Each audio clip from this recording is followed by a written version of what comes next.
Happy Monday. My name is Janelle Villiers. I am your host of the Janelle Villiers podcast. And if this is your first time here with the Janelle Villiers podcast, go ahead and put a 1 in the comments. I like to shout out all of my newcomers. And if you are returning, if you've been here before, please go ahead and put a 2 in the comments. I love to shout out all of my returnees as well. So if this is your first time here, I am all about helping people write their books. I give tips for how to self-publish, how to write your book. And then I also interview authors of books, and we talk about their books and the messages that they're sharing, as well as what it was like, their process for writing the books. And then I also bring on people who haven't written books yet, but who have stories that are really, really worth sharing, who have information and how-to lessons that really need to be shared and spread, so that way we can all gain from that knowledge and wisdom as well. So I'm really excited today. Let's get into today's topic. Today's topic is something that I think right about now is a really good time to talk about it, actually. We're going to be talking about stopping debt and starting wealth. Let's talk about that. This is actually something that we don't always talk about on the show. And I'm really excited to really sit down and talk about this, especially right about now, around the holidays. We just had one of the biggest, at least in America, I don't know about other countries, but in America, we just had the biggest Black Friday in history. So people are spending money. I have questions around that. I wonder if people are using credit card, if they're putting themselves in debt in order to amass all of these things, which is something I guess we can talk about. But I recognize it is something on a lot of our minds. A lot of people are trying to figure out how to get out of debt. They want to move into wealth. They want to be able to leave a legacy, pass down something for their children, for their families. And I totally get that. Now, I am not the person who's going to be talking about this because I am not an expert in this area, but I am excited to bring someone on who is. So our guest this evening, as I pull up all of the things that need to get pulled up. Okay, so my guest this evening, he is a husband, he's a father, but one of the things that I love the most about him is his knowledge around finances, especially personal finances, and how he's really able to break it down in a way that is easy to understand. It's not intimidating. It doesn't make you feel like ashamed of yourself or where you are currently. He actually meets you where you are and can help you get to where you need to get to in a way that's easy to understand, and doesn't feel like it's above you or over your head. So everybody, please stand up, do all the things in your home. Give a round of applause for Andy Bennetts.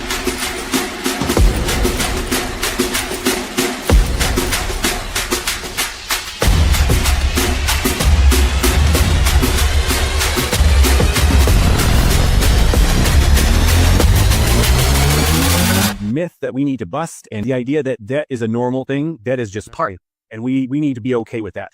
An absolute lie, I think, from Satan, that we have just been lulled into this reality of like to do anything, right? I mean, it's gone so quickly from not having debt at all to now we can't buy our couch unless it's on a card. We've gone from debt being a negative, evil thing to now it is just a way of life. And I think we have been lulled into this false narrative that is just the way that we need to carry on. Yeah. There he is. Hey. Welcome to the show, Andy. I am really, really excited to have you on the show. Thank you. Thank you for taking the time to be here today. Oh, it's my absolute pleasure and honor, Janelle. This is so much fun. Get to switch roles a little bit. Had you on my podcast. Now we're switching this. But oh my gosh, I cannot wait. This is going to be a super fun conversation. Agreed. So for those that are meeting you for the first time, tell us a little bit about how you became a financial expert, a wealth specialist. You bet. Absolutely. So as is the case for most people, it's not a direct route. If someone would have told me this 5 years ago, 10 years ago, 30 years ago, whatever it is, I would say probably not. But so the fast version is I always knew I wanted to be a teacher. I got called into that, I think, at a very young age. Felt like it was a mission from God to be in education. So that was the direction I went. I spent about 10 years in schools. I live in Southwest Colorado and thought that's where I would be still to this day. Another little mission was kind of dropped in my life about 10 years in to switch gears over to education technology. And I'm still running an educational technology company. But along the way of that, leaving the classroom to do this on a broader scale, I really missed the heart-to-heart connection that I had with my students to make a lasting difference. So I've always been a numbers guy. Both my parents were accountants kind of growing up. So like numbers has always been something that it's always been very natural to me. And I've been a budgeter from the beginning of time. So this is something that I've always known, but I just within the last year or so found an avenue that I could use this passion for money and this kind of stuff and wanting to connect with people and show them a better way with their money, to give them some hope. I think there's a lot of folks right now that are feeling very, very hopeless and just reserved to the fact that they're going to live their entire life in debt. And I found out that that is not the case. And I am on a mission at this point to share that does not have to be your reality. There are faster, more efficient ways to get you out of debt to live the life that you want to live. So that's why I'm here. I love that. And you're right. Nobody's story is straight. Mm-hmm. But I love that education is always been a part of something that has like really inspired you. And so now you're just finding a new way to educate people, but now in finances. So in that way, I'm curious, was there a moment, a person, a situation that maybe broke your heart enough that you decided to help people transform their financial lives or educate them about their financial lives? I think there's been a number of moments. I will be honest with you. The first thing that got me into this was more of on the personal side of things, right? I mean, I'm the breadwinner for my family. I feel like that is a God calling on my heart, is that I need to provide for them to make sure that they have everything they need and some fun things, right? We want to be able to travel and do things, as a family, because my boys are on the older side, so we're kind of at the end of that stage, kind of entering another stage. So my initial draw to this was like, this could make a significant impact on my personal finances and what we can do and what we're able to do moving forward. That said, I was always drawn as well to the fact that this could make a significant difference in other people's lives, like the exact same principles that I'm using for my finances to get out of debt in half the amount of time, saving $150,000 in interest. I can apply that same principle and same concepts to other people that I either know and care and love about, or maybe just getting to know them initially. So the ability to do that is something that I'm very, very passionate about. That said, and I feel like I need to share this one because you asked it, was there a moment that just kind of made you, that just kind of really resonated? And just recently we went to, we were traveling to my son's basketball game last week. And I just had a conversation with a former student of mine, and won't go into all of the detail, but the timing and the specificity of me being able to talk to her and this becoming an option that will, one, help her financially, and two, like spending less, right? But also as a way to earn extra income.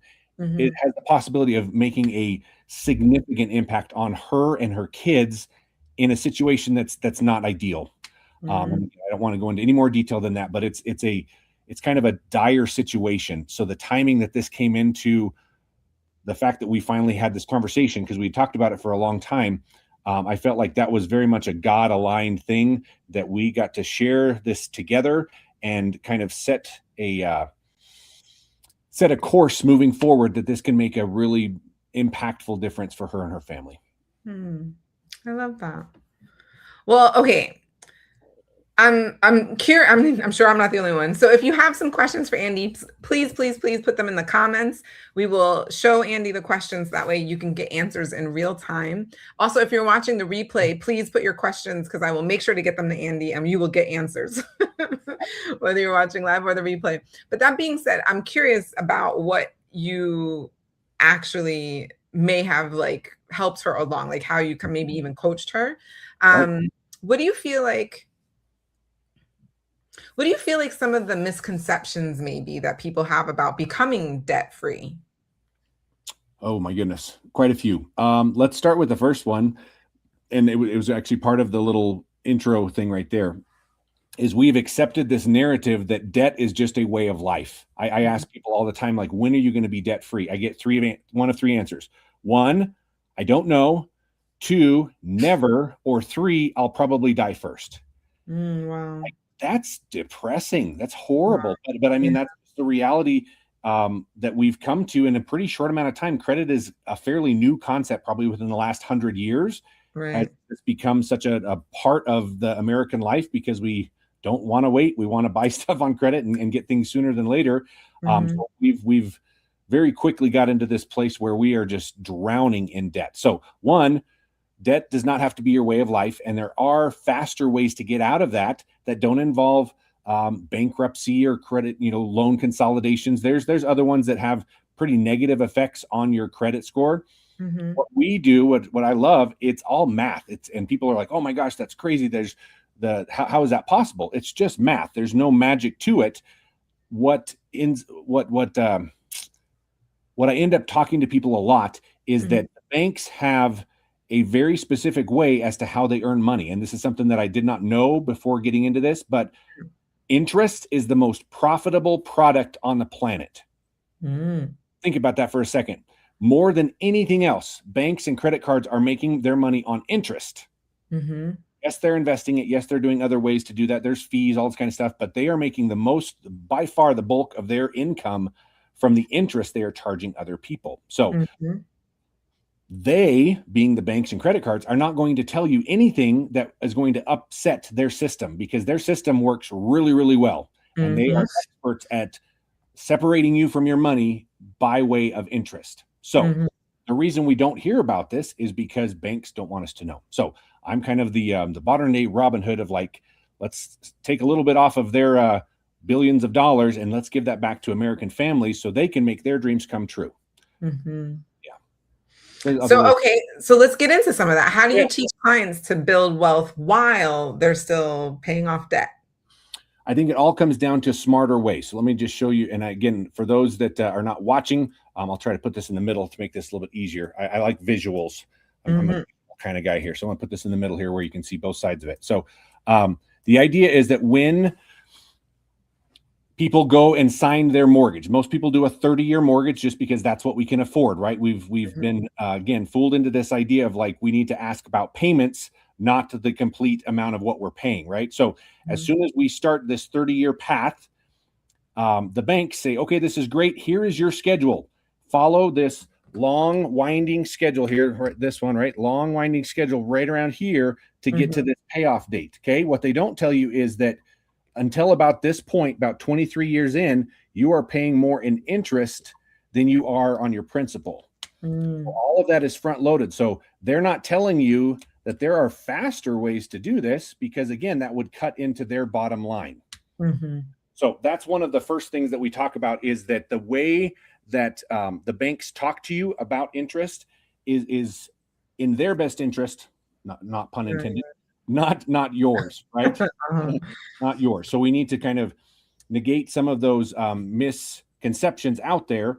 There's a lot of people that just think if I've got a good rate, then there's no possible way to pay things off faster. Rate does not matter near as much as we want it to be because it's factored in different ways that, again, benefit the bank, not so much us as little people that are borrowing money from them. Okay, so that's one thing to know about the interest. So how else do you help people to get out of debt while also building wealth? So, I mean, think of it kind of like this. When we're at almost the beginning of the year, right? So what are everybody's top two New Year's resolutions, right? It's like usually lose weight or get my finances in a better spot, right? Losing weight is not a difficult thing. It's not a complex thing, better to say, for most cases, right? It's either you eat less and you exercise more. There's variations to that, but at the core of it, eat less, exercise more. That'll generally get you what you want to do. Spend for your finances, spend less, save more, right? That's kind of what it boils down to. Again, I understand there are intricacies in there. So the idea is how can we spend less on interest and save more and have more money accumulating for us? Another not misconception, but just things that people don't know is banks use all of the dollars that you put in their bank for their benefit from the get-go. They're not just, it's not just money sitting in a bank waiting for you to take it out. They put that to work for them. So why not learn from the banks and not have money just sitting in a cash in a checking account that's getting you 0%? Why not put it at least in a high yield savings account where we can somewhat keep up with interest? Because otherwise, honestly, our money is going negative as it sits there collecting dust.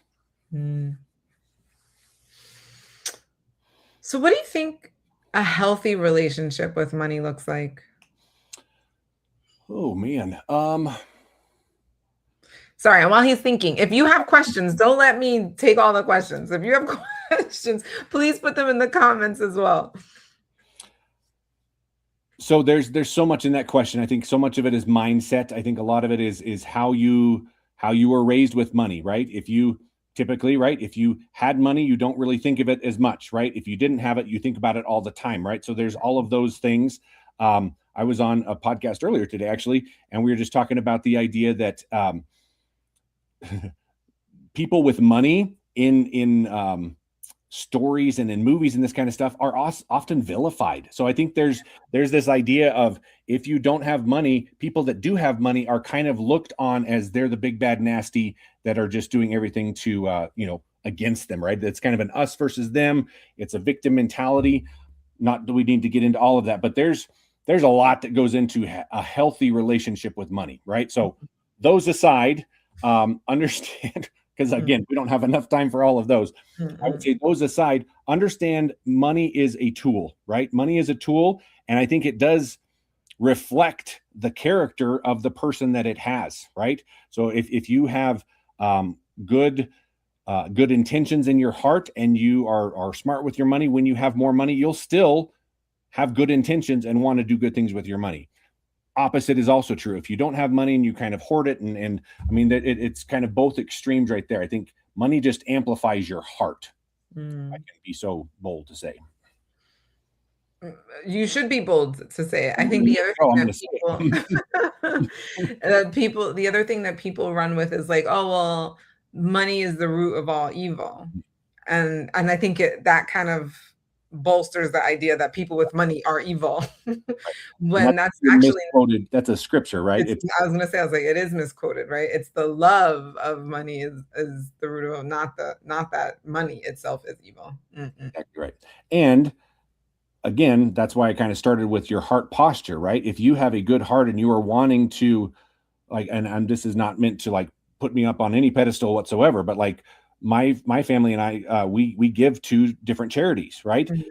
If and when God chooses to bless us with more money because we're working hard and we're helping a lot of people, that is going to increase as well, right? The impact that we can give back to other people, if you have a good heart posture towards that and understand that money is a tool, then that's going to be used for good, right? So it's really just a reflection on what your heart is towards money and how you see that. That's really good. I love that. All right. I don't see any other questions, so I'm going to keep going. I'm curious, do you have a particular client breakthrough that still kind of like gives you chills? Absolutely. So this one's very recent in my memory. My sister and brother-in-law moved across the state, which for some people that happens all the time. They had lived very, very close to us in the same town for 20 years. So them moving across the state was a big punch in the gut and something we were very personally very sad about. They're on to bigger, better things. I'm sure I know that was a God calling for them to be there. So they're in a different spot, starting over, brand new 30-year mortgage, different loans and this kind of stuff. So because I'm passionate about this and because I know math works, we ran the numbers and we looked at what it would do for them. So we were able to, with this financial GPS, that's what we typically call it, as a financial GPS, we were able to cut their 30-year mortgage plus student loans plus some credit card debt from 30 years down to 10 years. Oh, wow. So 2/3 of the time, saving over $200,000. I don't remember the exact amount of time. So another thing to just kind of maybe shift our mindset in, interest, let's call interest what it is bank profit. That's literally what it is, right? So when we are saying, oh, well, we have to pay this interest. Understand that that's just, do you want to increase the bank profit, or do you want to minimize that a little bit to put that back in your coffers to do some good work? So $200,000 back in our pocket, now being paid off in 10 years. Now we can look at retirement for them. They can look at retirement and in a much different spot, because they're going to have that much money back in their coffers, where they can do wonderful things with their family and grandkids and this kind of stuff. So it was a very, very much a personal win that I'm very proud about. That is amazing. I'm curious, what did they say to you when they figured out that you had GPS this new way of doing things that they didn't probably even envision for themselves? I think everybody goes through, because I'm a user of this system as well. I think everybody goes through like this whole range of emotions, right? I'm just being honest with you, right? The first emotion is like, probably most people come in very guarded. They're like, I don't know, this is not going to really, they're trying to sell me on something. They're this, right? I mean, so there's different heart postures and different things. And then they see it and they're like, oh, that's too good to be true. Right. I'm just like, this is the whole progression of like, okay, I don't really want to be here. Is this really too good to be true? And then when we start sharing, personal stories and just facts. I mean, this company has been in business for 20 years. 20 years. I got to write this one down because this is a emphasis point. $2.8 billion in interest that they've put back in their, I usually write much better than that, but $2.8 billion in interest back in their customers' pockets over 20 years. That's substantial. Yeah. That's substantial. So that is something, that's the type of company that I want to get behind, because they've proven themselves for years and years and years that this works. They are making a huge difference. And it's math. Again, they have a money back guarantee, which is another thing. So that's kind of when we're transitioning from, not believing to this whole thing. Kind of the thing that generally sets people over the edge is just being like, if you follow this system, this is your actual debt-free date. So this is the day that you will have everything paid off, and we will give you your money back if you don't. Wow. It's kind of hard to argue it at that point. So would you say what changes first is the numbers or the beliefs? The beliefs are definitely the last thing. I mean, so the numbers are the numbers, right? The numbers are the numbers. And I try to, and the people that I ascribe to, like my coaches and this kind of stuff, we try to give very, very actual numbers, right? I mean, you can cook the books to make things look very good. That's not what I'm about. Like, let's use like actual dollars here of like, hey, this is your income. How much are you how much are you putting towards your managing your debt? Is it $100? Is it $500? Is it $1,000? Right. So obviously the more money you have discretionary, the faster you can pay that off. Let me give you the opposite end of the spectrum. Right. So my brother-in-law and sister, 30-year mortgage down to 10. The very next day, I talked to a gentleman that's on Social Security. He's about 5 years into his mortgage. We were able to pay off his mortgage in 10 years. 10 years. Oh. So half of the amount of time. Wow. on a different income, right? On a different income. So this is not something that you need to be, having $10,000 extra a month to put towards something. Like that's not reality. This works on lots of levels of income. As long as you are cash flow positive and want to be debt free, we can show you a way that can have that happen in a much shorter amount of time. So, okay. So as we're taking this in for a landing, what do you think is the first step someone should take when they want to be debt free or get out of debt? And again, if you have a question, your question could be the last one of the evening. So please put your questions in the comments and let us know. And if you're getting value from what Andy's saying, put a V in the comments to let us know that you're getting value. So yeah, what's the first step someone should take if they want to get out of debt? To take action. And again, I would love for that action to be with me for a conversation. And I think Janelle can kind of reiterate this from the time that we've spent together. I am not a pushy guy in the slightest. Like I am a teacher. I love to share information. I am the messenger, not the message. This is something that very much like you do with your personal testimony, like, here is what I know to be true. You can accept that. You cannot. We can move forward. We cannot. But more than anything, because I do financial workshops as well, where we talk about debt, but we also talk about high yield savings and investments and this kind of stuff. Nothing changes if nothing changes. That sounds so like cliche and kind of silly, but I can't tell you how many times like I will pour my heart out and be like, here are your numbers. We could save you $200,000 in 15 years. Do we want to move forward? Oh, I don't know about it. I'm like, what do we need to do? Like, I don't, I don't know what more to, how much more I can share with them, right? The numbers are the numbers, but we have to commit to taking action and be okay with maybe stepping a little bit out of our comfort zone to believe in something that is better than what our current situation is. I think that's the first step. I love that. Mm-hmm. I mean, yeah, the hardest part of starting is starting. Yes, exactly right. All right. And so for a final question then,